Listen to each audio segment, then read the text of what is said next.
Hello sir, good morning. My name is Charles II Emeritus. My name is Kalti Bukida. And we will be reporting the deterrence theory. The most common method of addressing crime is through enforcement and punishment. Several theories of public safety support these policy methods of enforcing laws and punishing offenders. One of the theory is deterrence theory.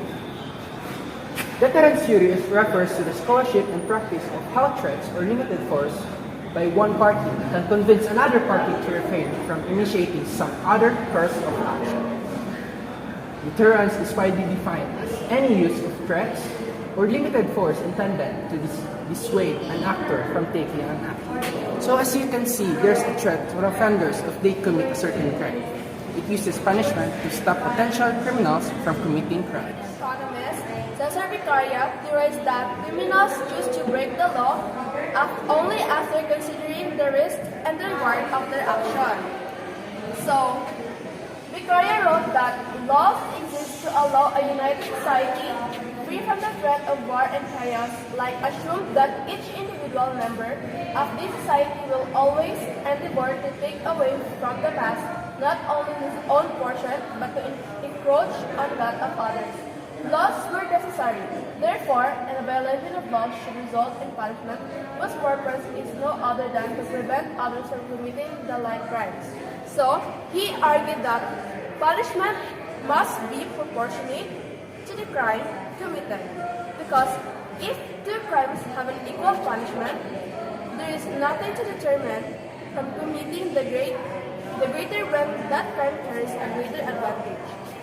Vicaria also emphasized that punishment should occur as immediately after the commission of a crime as possible, and added that crimes are more effectually prevented by the certainty than the severity of punishment. And here, Jeremy Bentham's theory were similar to Vicaria. He began from the position that humans are governed by pain and pleasure. So, he argued that every action a person takes is to increase happiness. This principle of utility held that people act to either produce advantage or prevent pain or unhappiness. The value of a pleasure or pain depends on its intensity, duration, certainty, and nearness.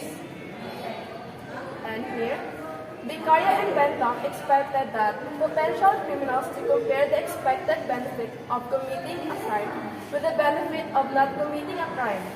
In short, the theory held that if you increase the cost of committing a crime enough, people will not commit the crime. When a punishment is for committing a certain crime, this outweighs the reward, then the criminal will not commit a crime. When the punishment is viewed as less severe than the possible reward, offenders will more likely to take the risk to commit a crime.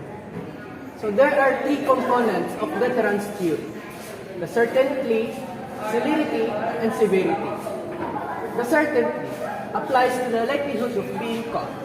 The threat of severe punishment is not effective if there is no possibility of ever being caught. The celerity applies to the speed of consequence.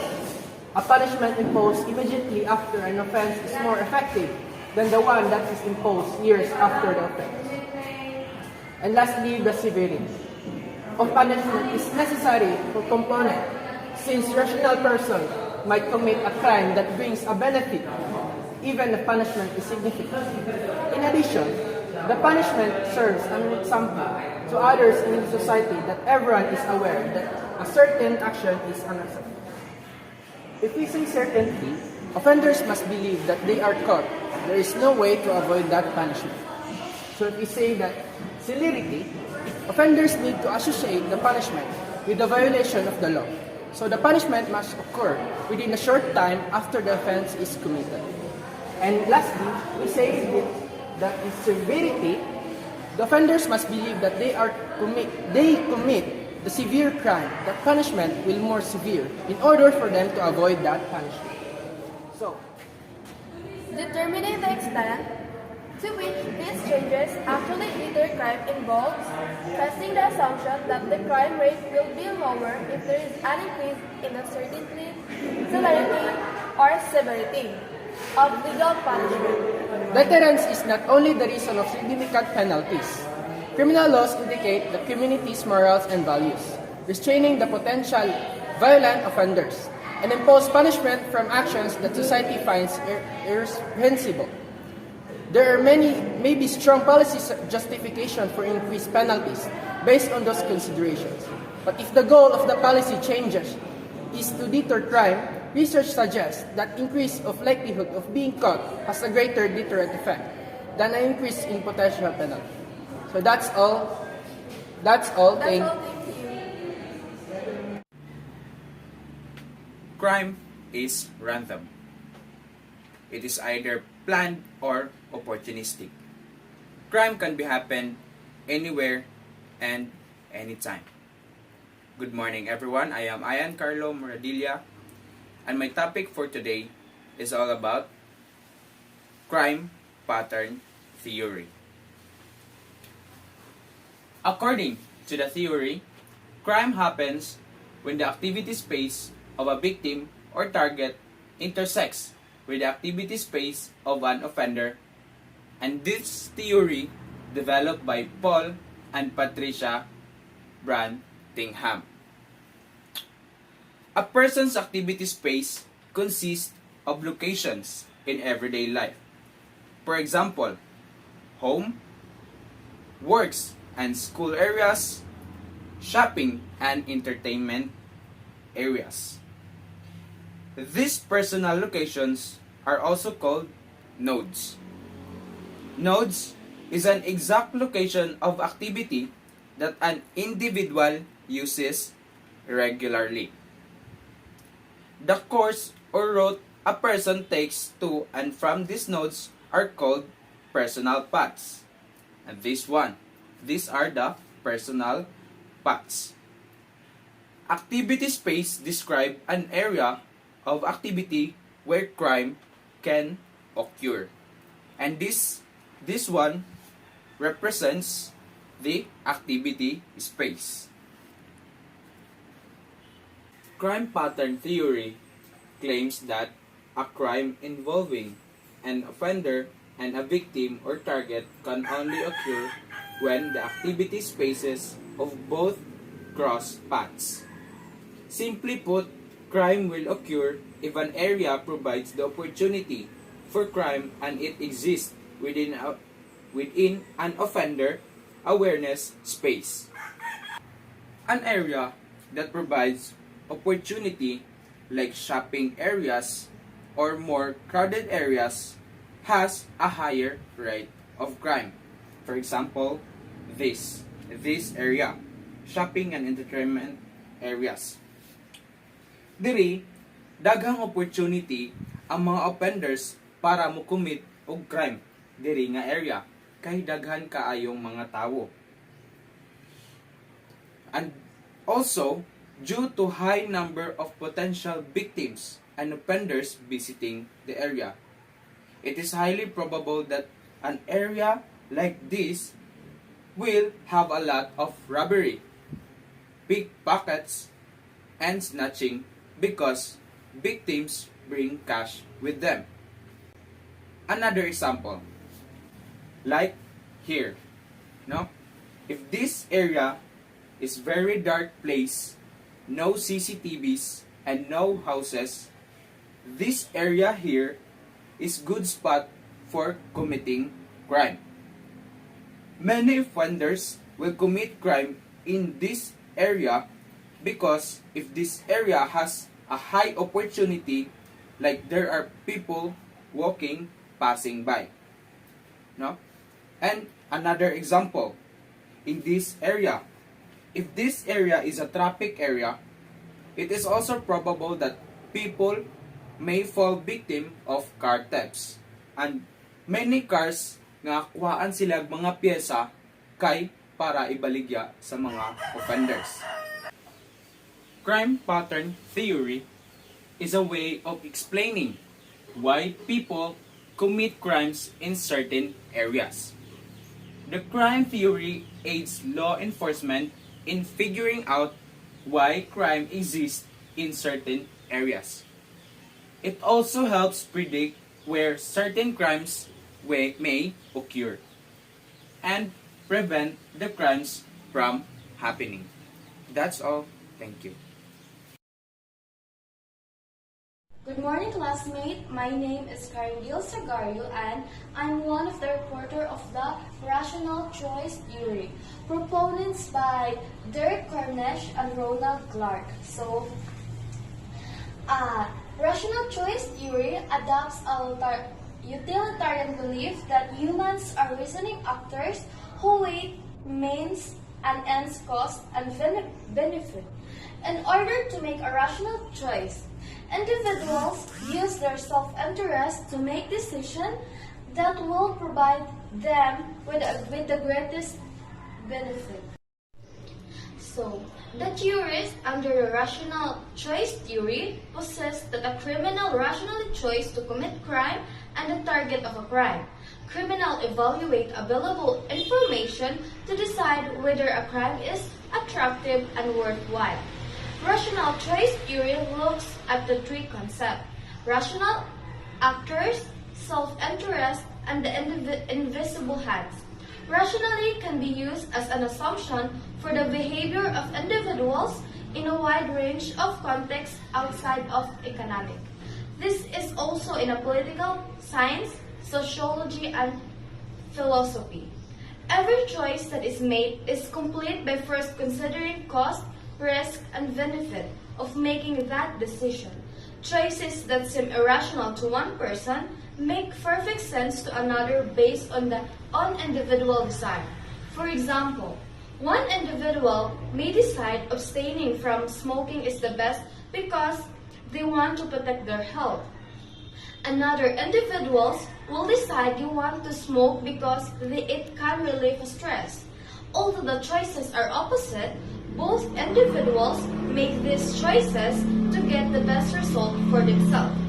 Rational choice theory expresses that individuals are in control of their decision. They don't make choices because of unconscious drive, tradition, or environmental influences. They use rational consideration to weigh consequences and political benefits. Good afternoon, sir. I am the second reporter of the Rational Choice Theory. When we say rational choice theory, assumes individuals choose to commit crime based on rational choices or logical thinking and calculation.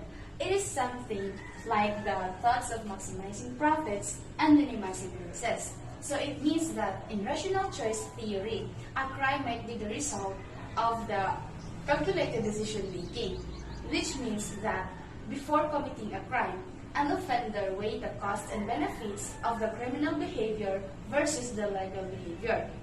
Like for example, an offender planning to rob a house, while there is not even one person inside the particular house. So in this situation or scenario, we can conclude that an offender can gain a high benefits of stealing while there's only a little chance of getting caught. That means that there's only a little chance of taking responsibility of the possible consequences that might be blamed to him. So the purpose of the rational choice theory is helpful in understanding why an individual will decide to move towards certain choices based on costs and benefits. Good day, everyone.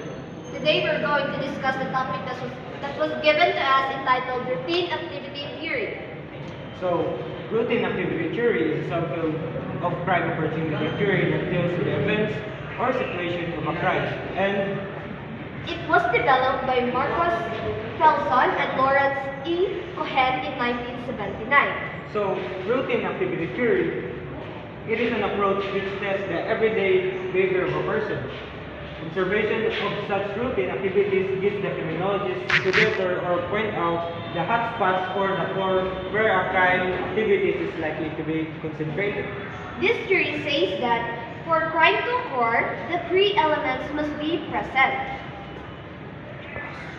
So, as you can see here, we prepared a Venn diagram for us to easily emphasize the three elements of the routine activity theory. So in order for the crime to happen, the three elements must be present at the same time, place, and speed. So the first one is the motivated offender. Motivated offender is an individual who has the ability to do a crime against a person or property. So the second one is the suitable target. Suitable target, it is an individual who is likely to be a victim of a possible crime. So lastly, the third one is the capable guardian. Capable guardian is an individual who has the ability to discourage a potential offender from doing or committing a crime. So if the capable guardian is absent, so a crime will happen.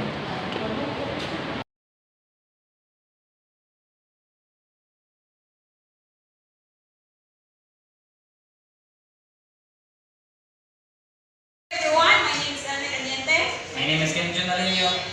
and we are from Group 3, and our report is all about Rational choice perspective. broken windows.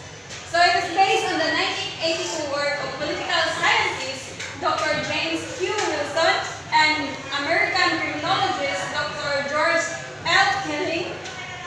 So the theory implies that a closely monitored neighborhood that has a zero tolerance for petty crimes creates a climate order,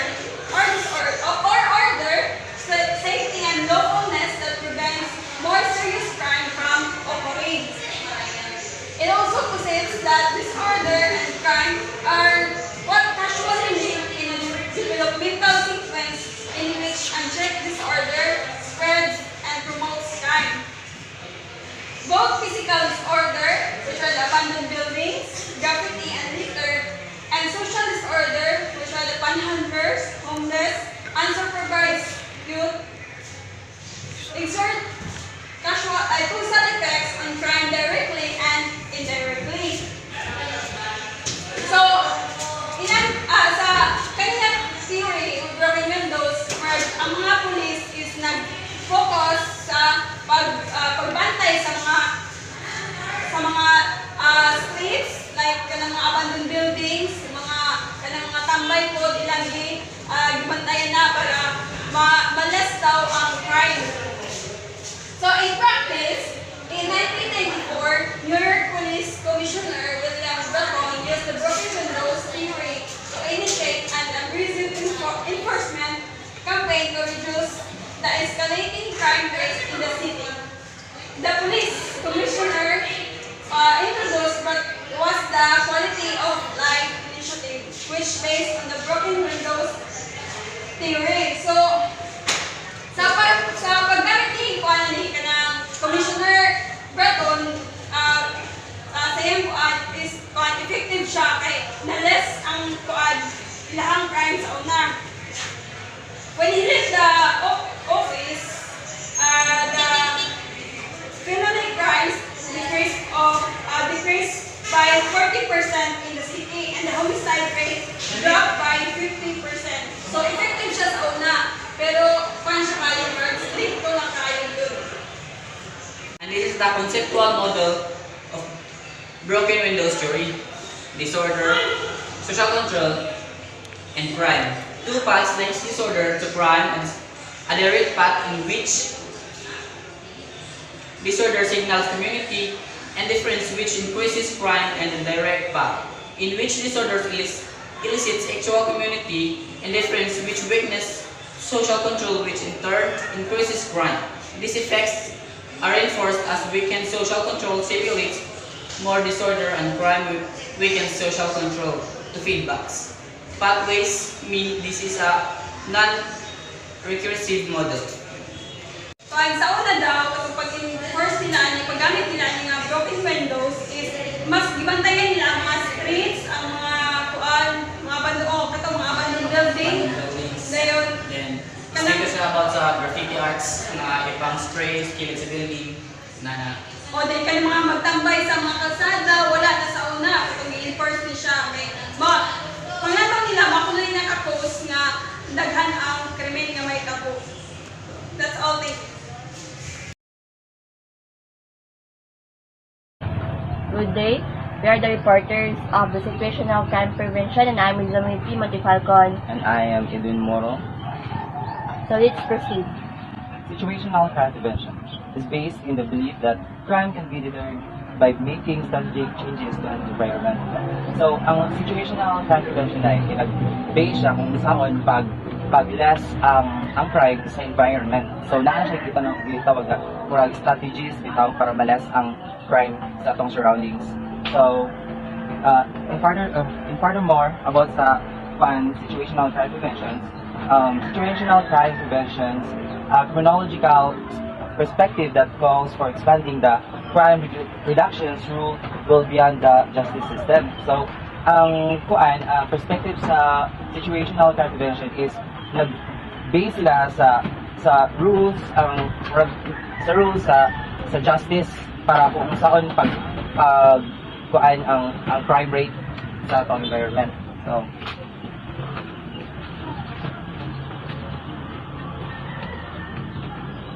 Situational crime prevention focusing on how crime happens and how it can be prevented. So it is also focusing in the sitting in where crime occurs and rather than in those committing specific criminal acts.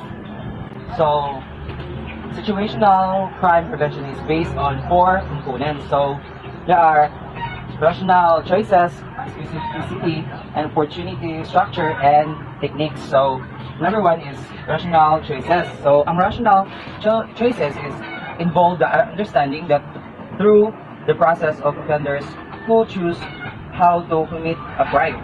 And number 2 is specificity, looks at specific types of crime to understand the opportunities that allow that offenders to commit a crime. Opportunity structure. It is analyze, gather information from both offenders and victims to create an map of the path an offender look for committing a crime. And lastly, the techniques for crime prevention that reduce opportunity for crime. So let's proceed. Situational crime prevention, 5 strategies and 25 techniques.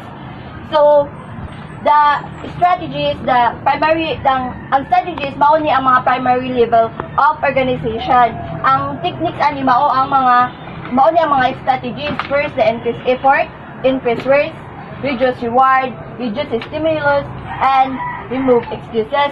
And the techniques mao ni mga associated with these strategies that secondary levels of organization. So ang strategies mao ang primary, ang techniques mao ang secondary. So the work of Cornish and Clark, it is instructive here because the identity 5 strategies mao ano yung mga 5 strategies that can be used at primary level of organization for idea about situational crime prevention. So first, the increased effort. Increased effort required to commit a crime. So there deters a wide range of opportunities carries if the time and effort to commit them is increased. So number 2, increase the risk. Increase are associated with the crime. Increasing the likelihood of apprehension lowers the likelihood of a crime being committed. So, reduce reward. So, reduce reward is if the value given from the offending can be reward, there is less incentive for a crime. So, reduce stimulus.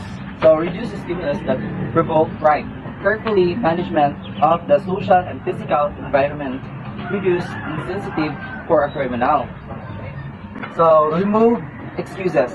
So, remove excuses, clearly signing, posting, and behavioral rule that leaves more than argument that people did not know they were behaving naivety or illegally. So the secondary level of organization, identified by Cornish and Clark, involves 25 different crime prevention techniques. 5 associated with each strategy. So in increased effort, there are 5: the hardened targets, control tolls, screen exits, deflect offenders, and control access. In increased effort, hardened targets, physical barriers to obstruct offenders' access to a potential target. For the examples, locks, anti-robbery screens, and next, control tolls. It is a barrier to access to vulnerable areas, like for example, entry phones, electronic keys, and alley gates. Next, screen access, for example, the electronic tags, devices in shop to prevent theft. Next, deflect offenders. It is provide alternatives for activities, for example, youth meeting areas, litter bins, streaming music services. Next, control access. It is a universal measure to control tools and weapons used in crime. So, for example, access to guns and knives, electronic disabling of phones, and etc. So the next is increasing risk. So extending guardianship. Then the next is existing natural surveillance, reducing anonymity and site managers, and strengthen formal surveillance. So increasing risk, extending guardianship. So extending the number of eyes on the street to enhance safety. Let's say for example, reporting suspicious indicates a neighborhood or watchdog, like cell phone surveillance. And so assess natural surveillance. So assess natural surveillance, making it easier for people to surveil areas as they go about their moral business. Let's say for example, improve street light and insensible space. Then so utilize sites managers. So utilize sites managers. People conduct soft and surveillance in courses of their work. For example, attendance, maintenance works, and quarters rewards vigilance. So strengthen formal surveillance. So strengthen formal surveillance, deterring awareness rewards vigilance. So strengthen formal surveillance. So strengthen formal surveillance, deterring unwanted activities through clearly visible or surveillance. Example, uniform, security guards, and CCTV alarm. So the next strategy is the reduce reward. The reduce reward have 5 techniques, which is conceal targets, remove targets, identify property, disrupt markets, and deny benefits. So the conceal targets is reduce chances of victimization by keeping potential targets out of plain view. For example, hiding jewelry, phones, etc. while walking alone off-street parking. Next, remove targets. Reduce chances of victimization by securing potential targets, for example, women's refugees, not carrying cash in public, securing valuable property overnight. Identify property. Using indelible overnight marks on property to prevent reselling. For example, ultraviolet marking of computers. Next, disrupt markets. Reduce market for stolen goods to discourage burglary and theft. For example, licensing street vendors, monitoring phone shops, identity cards for door-to-door salespeople. Deny benefits. Deterring offenders by denying them the benefits of crime. Example, pay numbers on debit cards, photos or credit cards, rapid graffiti removal, clothing ink tags. So that is it. So reduce stimulus. So reduce stress is reduce stress, frustrations. Stress is measuring to calm changes people or mood. So for example, reduce stress, improve street workplace, lightning and online services to reduce cues publicity or polite assistance. So avoid disputes. Avoid disputes. Avoid dispute is measure designed to prevent disputes arising.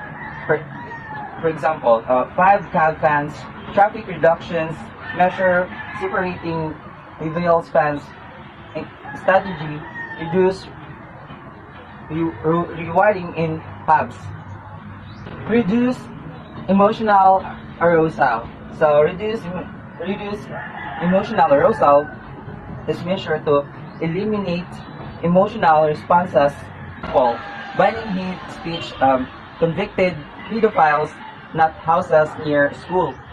Neutralize peer pressure. So neutralize peer pressure measure to reduce negative or promote positive influence of peers. Let's say, for example, zero tolerance of school, bullying, anti-drugs campaigns, friends don't let friends drinks and driving or drive. Discourage imitation. So discourage imitation measure to prevent copycat or offending behavior of vandalism property or broke windows, parental controls on TV programming. The last strategy is remove excuses, and the techniques are set rules, promote rules, alert people's conscience, assess compliance, and control drug abuse. To set rules, it is a clear and concise rules to encourage compliance. For example, the signed student agreement, codes of conduct for students and organization, and etc. Next, promote rules. It makes people aware of behavioral rules, for example, signs like no parking, no smoking. Next, alert people's conscience. It is use people's moral values to influence their behavior. For example, the warning signs for speeding. Piracy is a crime. Warning and CDs and DVDs. Please do not litter appeals in the public places. Next, assess compliance. It's measure that helps people conform, for example, non-alcoholic drinks, public lavatories. And lastly, control drug abuse. It develops ways to control the effect of drug and alcohol abuse, for example, legalizing and licensing marijuana, designated driver schemes, and improved training for bartenders. Here are examples of what situational crime prevention looks like in action based on some of the 25 techniques of law enforcement officers. First, the removal of target, increase natural surveillance, control tools and weapons, increase formal surveillance, and alert conscience. So removal of target. So removal of target is parking luxury car in a garage rather than on the street in an area where vehicle brakes isn't or auto thief are a problem. So increase natural surveillance. So increase natural surveillance is when the urban planning, including well-lit streets and housing design that allow neighbors to see one another properties. Control tools and weapons. It is restraining the purchase of guns or other weapons, or not allowing juveniles to purchase weapons. And increase formal surveillance. So it is install alarms or security cameras in conspicuous places so the offenders are aware of any. Our next topic for today is all about crime prevention through environmental design. Crime prevention through environmental design, or CPTED, suggests that the design of buildings, landscaping, and outdoor environments can either encourage or discourage crime. CPTED attempts to minimize crime and the fear of crime by reducing criminal opportunity and fostering positive social interaction among the users of a space. CPTED is defined the proper design and effective use of the built environment can lead to reduction in the fear of crime and the incidence of crime and to improvement of the quality of life. The three elements of CPTED are territoriality, surveillance, and access control. When used together, these elements strengthen total premise, secure, and personal safety. First one is territoriality. Territoriality is a person's desire to protect territory that they feel is their own and have a certain respect for the territory of others. The extent to which someone will defend territory depends on his or her personal investment in or responsibility for that property. For example, a homeowner is likely to risk his or her life to defend his home against an intruder who is threatening their spouse or child. Here are some considerations for clearing defining your property. Is my property being used as a shortcut? Does my property have a unkempt appearance? Are there seldom used parts of my property where people loiter? The second one is surveillance. Surveillance. Criminals do not want to be seen to defend your property. You must be able to see any illegal acts taking place. Placing physical features, activities, and people in ways that maximize the ability to see what is going on discourages crime. Answering the following questions could help you evaluate the visibility of your home or business. Does landscaping obscure the view to my property from neighboring properties? Are all entrances, exits, and parking areas illuminated? Are there areas around doors or windows a person could hide? The third one is access control. Access control is properly located on entrances, exits, fencing, and lighting can direct both foot and automobile traffic in ways that discourage crime. Access control denies or restricts access to a crime target, and it increases the perceived risk of the offender by controlling or restricting their movement. These are the factors that can help you control access to your property.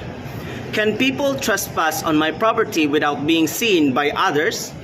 How many entrances and exits are there to my property? Do you access my property in ways other than intended? These are the prevention strategies. Prevention strategies. Design space to increase natural surveillance. Provide clearly marked transitional zones that indicate movement from public to semi-private to private space. And devalue the perceived benefit of vulgarizing your home by keeping valuables out of sight. Deny easy access to your home by locking all doors and windows. Maintain your property well. Keep lawns mowed, hedge, trim, and your home in good repair. Crime decreases if the opportunity to commit crime is reduced or eliminated. CPTED works by eliminating criminal opportunities in and around your property. This can result in your property being a less appealing target. Lack of maintenance tends to make people feel unsafe and feel that undesirable behavior occurs here. The police department encourages its community members to do their part to establishing a safe and secure environment by incorporating these basic elements into their security practices.